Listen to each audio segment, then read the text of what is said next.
Emma, and today I thought that you could join me while I do a little bit of studying for an exam that I have coming up.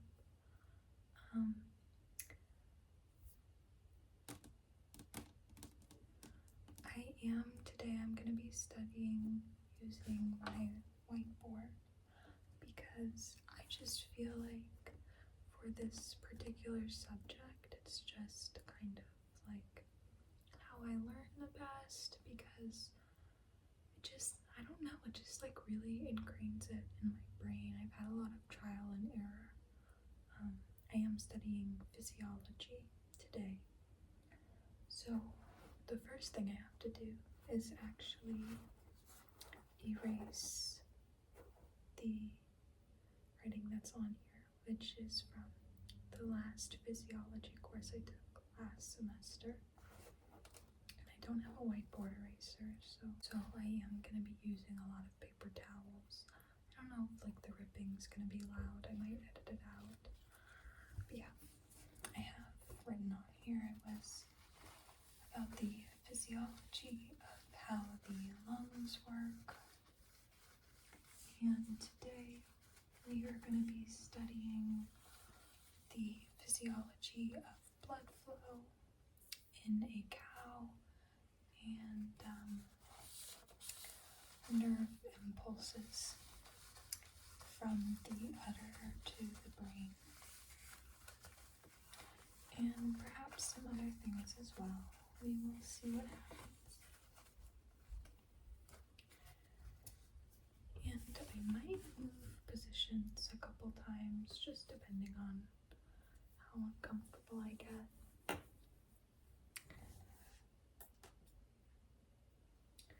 The other first thing that I need to do is pull up my textbook. So I have something to reference. Luckily, I already have it pulled up. And then it might be a little difficult to find the page numbers I need, but we'll see. I'm also going to be working off of some notes that I have.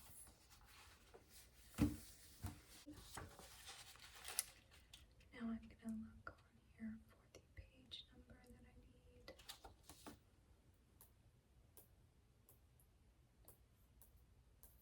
Luckily, I was able to find that pretty easily as well.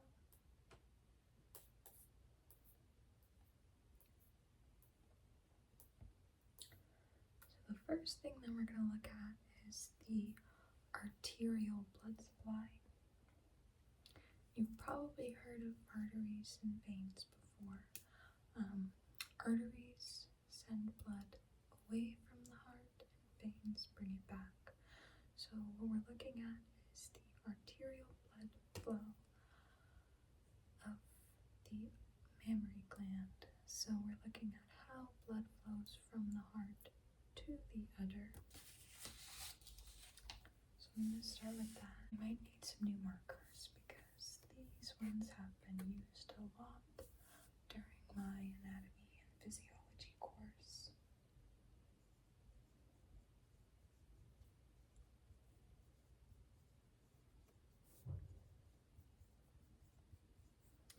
What I'm writing right now is just numbers so that I can personally reference the diagram that I'm working off of. And this is a lot of stuff to memorize. I'm currently filming this on a Wednesday, and my exam is next Monday, which is not great. I have another exam this coming Friday and then another one on Wednesday. So it is going to be a pretty busy time for me.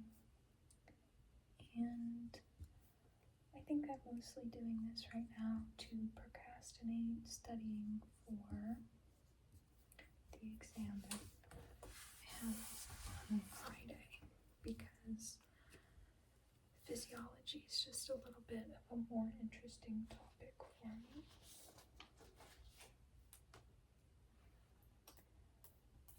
But I have those numbers written down, so I can pull up this figure and start working. Unfortunately, my purple is dying, so I need to switch colors. I'm going to switch to a dark green because I feel like I might not use it as much, so it might still be working.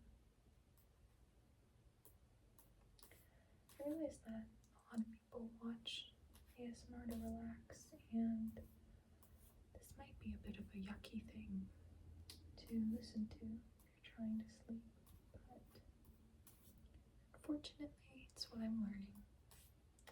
So it's what we have to work with. My gosh, this is taking a very long time. The book needs to load and I need to find the correct page. Almost there. Arterial blood supply. I found it. So now we can start. And when I'm learning physiology, I like to make flow charts. So that's what I'm going to try to do. So we're starting with number 1. And number 1 is the right atrium, which is a part of the heart. From the right atrium, it flows to the right ventricle.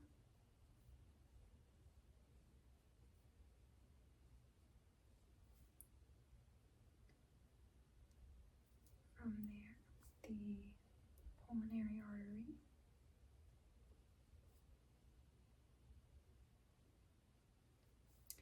And very luckily, spelling isn't going to count on this test. I am not great at spelling. You know, I missed the lungs. So it goes from the right ventricle to the lungs, to the pulmonary artery,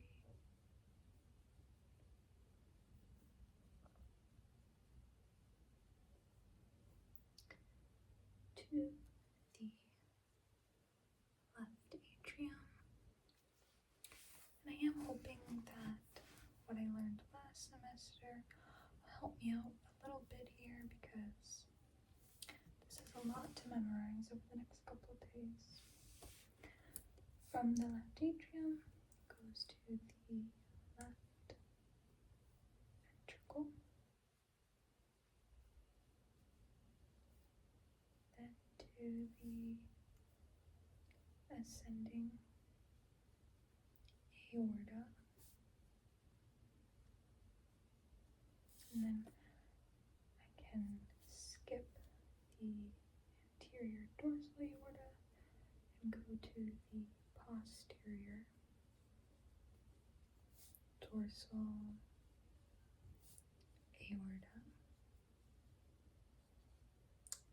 From there we go to the abdominal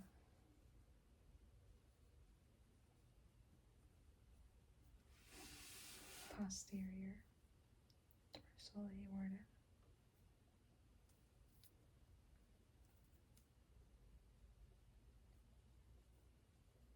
I'm already spelling things wrong. Then we can skip a few steps and go to the right external iliac artery.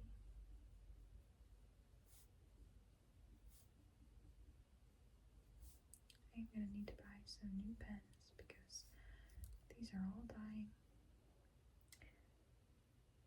And the right prepubic artery.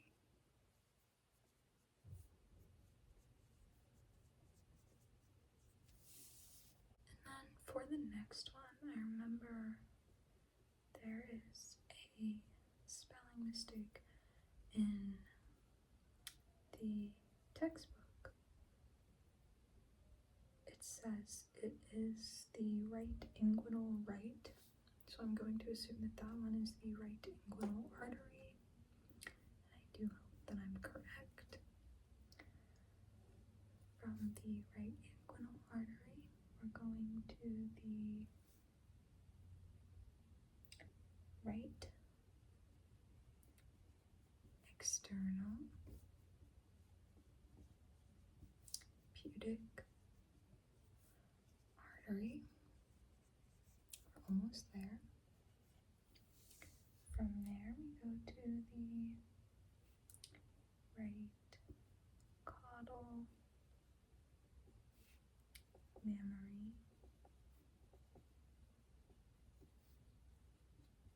artery. And then finally, the papillary artery.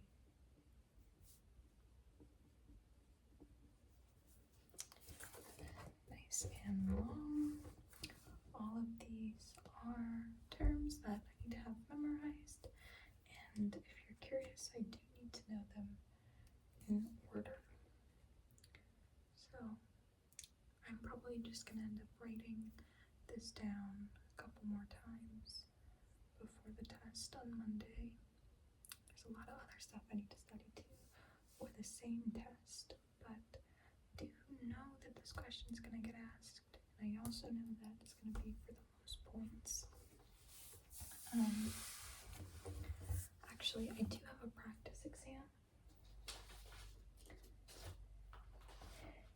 and because I need to know the veins and the artery, I think that this asks, whatever the practice exam asks, I think I'm going to have to answer the opposite. Okay, so the practice exam asks for veins. So I do believe my exam will ask for arteries. I will probably end up focusing on this more, but we are still going to study veins next. But I'm just going to take a picture of this, and then we can move on to the next thing. Alright, my picture has been taken, so we can study the veins. I think that the veins might be a little trickier because the veins actually take two routes coming from the udder to the heart, because the blood supply can't be cut off when a cow is laying down, and it's a little bit trickier to get blood back to the heart. There's a little bit less force behind it, so a lot of gravity is involved, and that's why it's so important. Where did I write this down?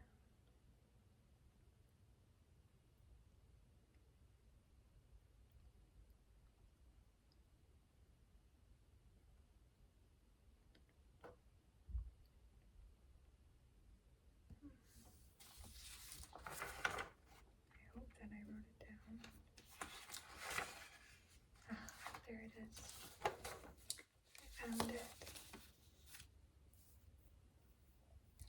Once again, just for my own reference, I am going to write down the numbers so I can look at the figure. I know it's boring, but I am going to try to use the brown marker because I have a feeling it will work best. So for venous blood,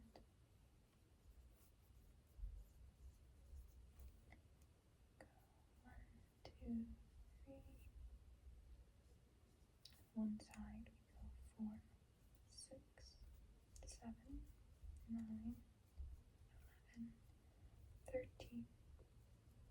Right atrium. And the other way we go 14,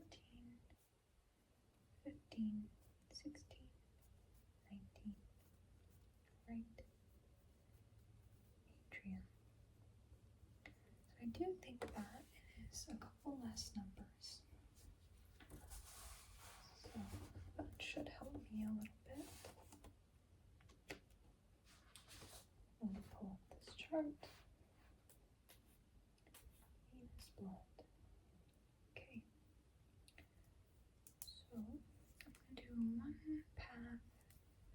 color coordinate a little bit here. Just find a different color. Okay. So all blood is going to start at the papillary vein, which is where it ends for the arterial blood, which makes sense. From the papillary vein, we are going to go to the mammary vein.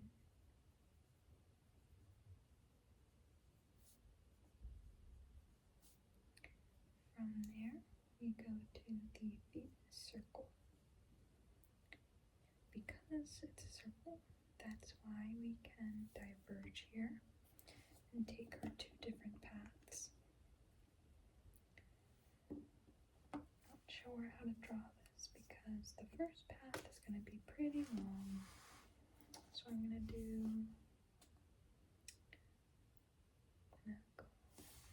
down from one of them. So from the venous circle, we can go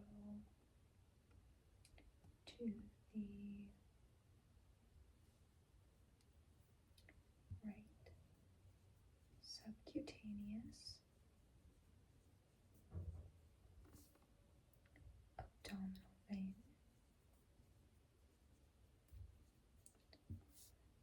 and that one word took up all the space I had. And from there we can go to the diaphragm,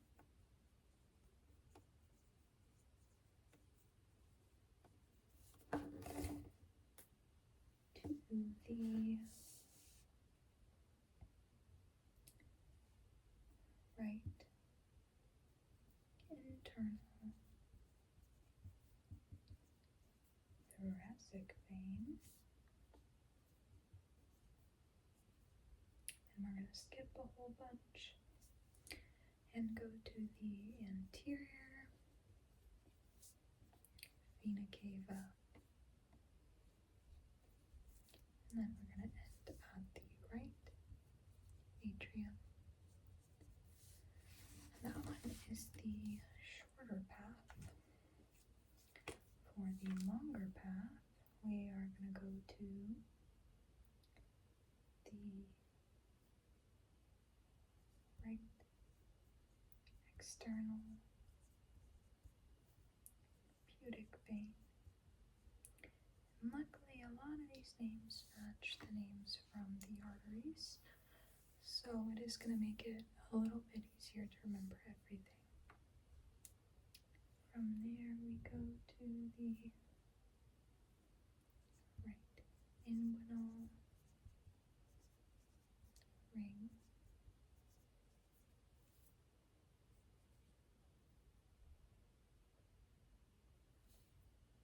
to the right pre-pubic vein,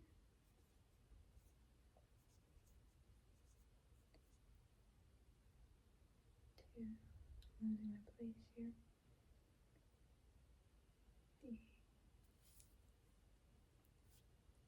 the right external iliac vein,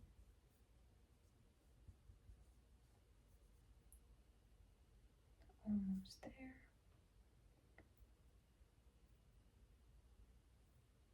right common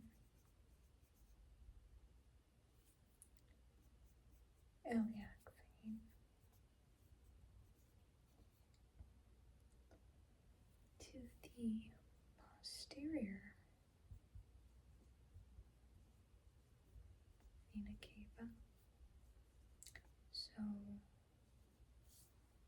when we start at the subcutaneous abdominal vein, we end at the anterior vena cava, and when we start at the external pubic vein, we end at the posterior vena cava, and both actually end at the right atrium, which is a part of the heart. You know, it seemed very intimidating when I was just looking at all the numbers, but it's actually not too I can write it down a bunch more times. It is definitely more in-depth physiology than what I learned last year, but luckily I don't have to learn too much anatomy this class. So I'm going to get a picture of that, and then I think that we'll look at nerve impulses, but we'll see. I did accidentally erase the board off camera because I got a little over-eager.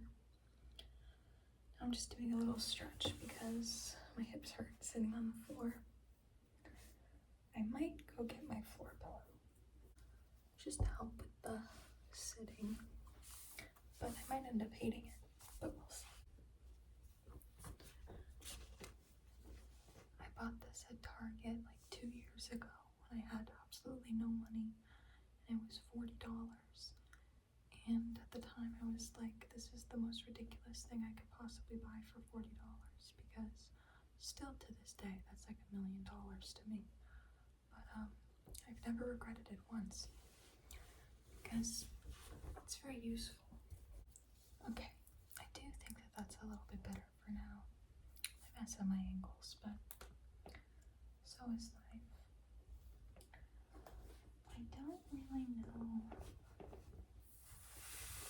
what exactly the next thing that I should study is.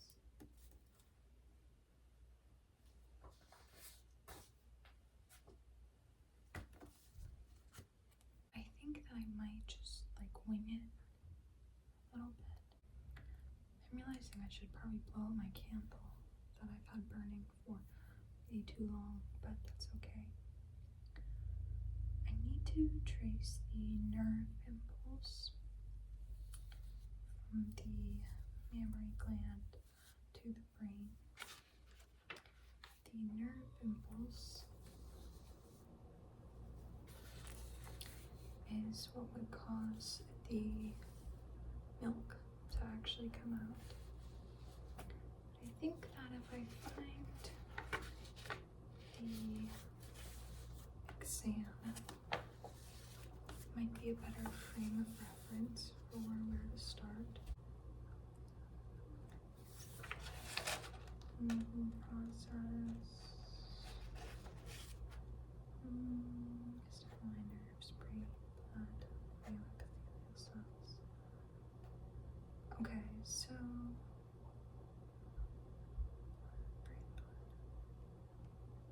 I think I'm gonna go from the teat to the brain, back to the teat.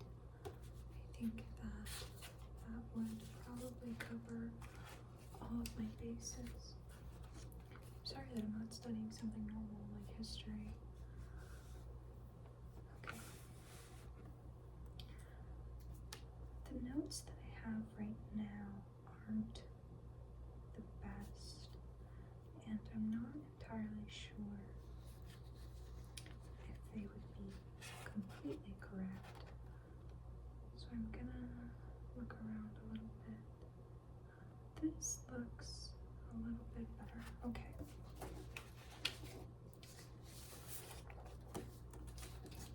What I'm looking at is called a nerve impulse, but it can also be called something like a reflex arc.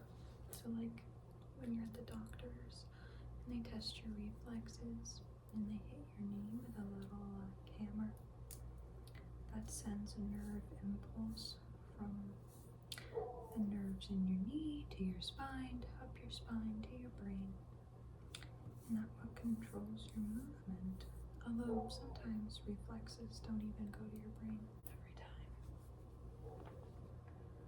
I'm trying to pick a color. I think we'll try the red and we'll see how. I'd like it to be like a fine tip. I should really buy new markers. Alright, so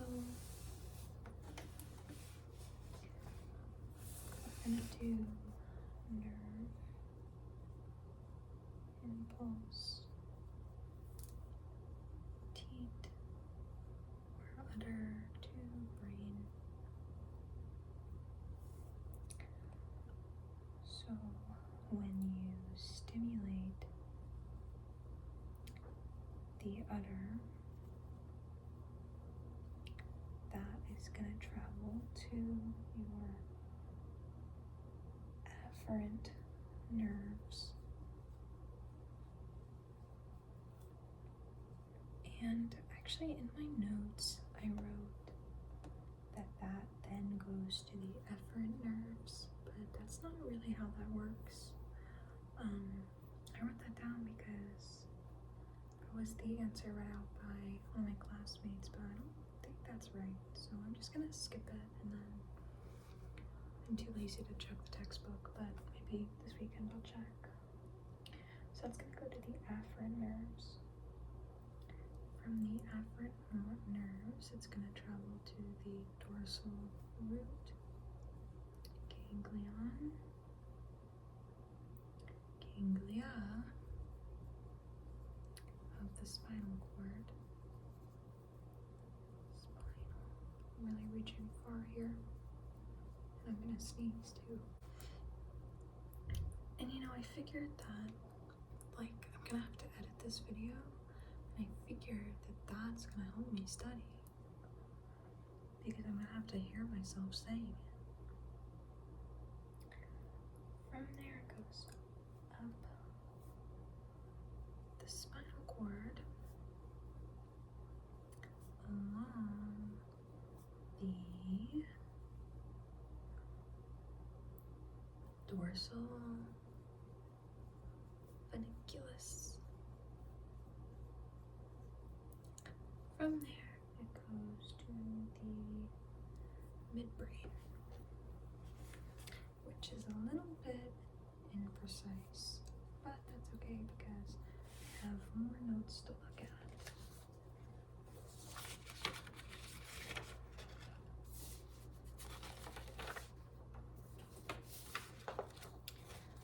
So the name of the game when producing milk is oxytocin. So when it gets to the midbrain, it has to go to the hypothalamus.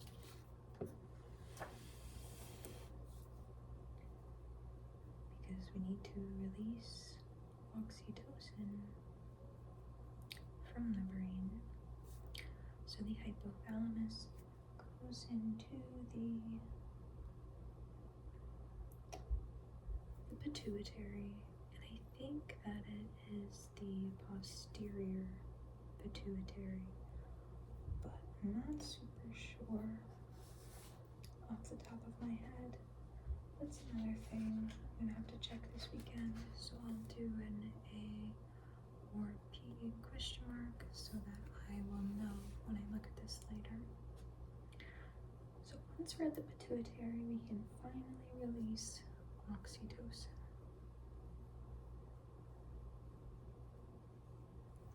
The oxytocin is going to enter the bloodstream,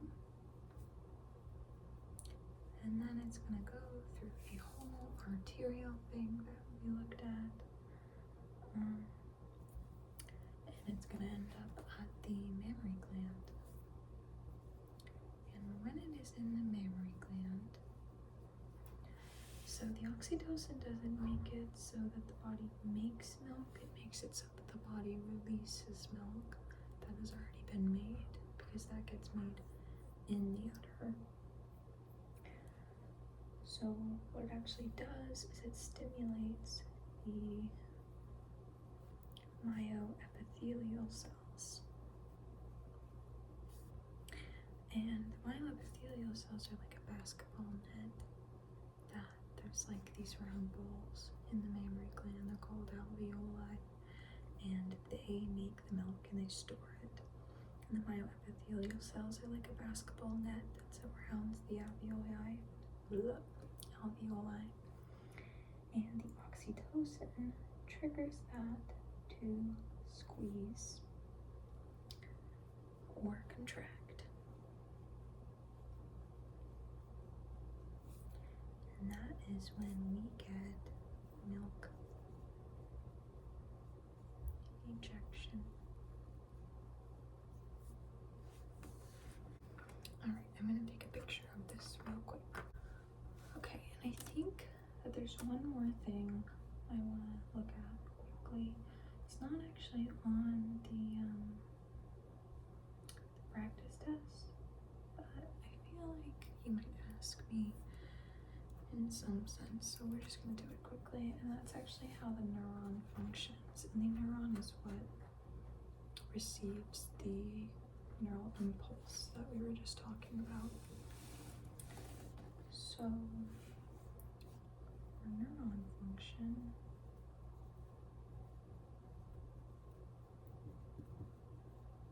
the dendrites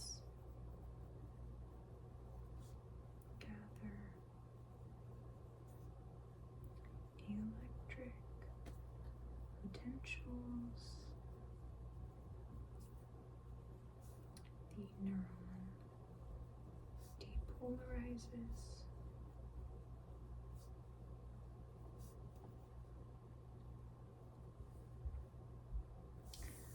The action potential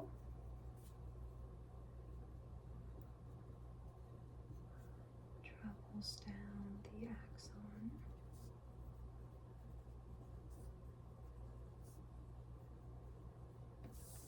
That is going to die, so I'm going to switch colors.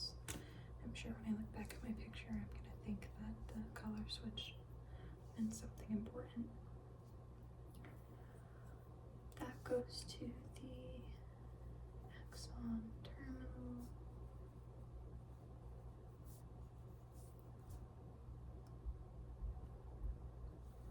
This causes an influx. Calcium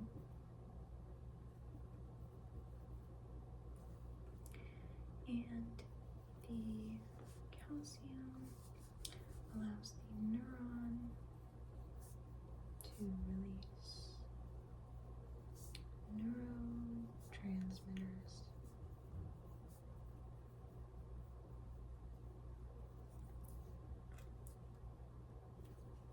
Alright, and that is most of the physiology processes that I need to know for this specific exam.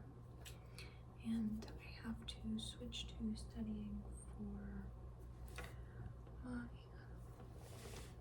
here's my paper towel. I have to switch to studying for my biology exam, unfortunately. And I'm just feeling a little lazy. It's been a long day, so I'm probably just gonna look at a Quizlet for that one. And I don't think that that would be so fun to watch.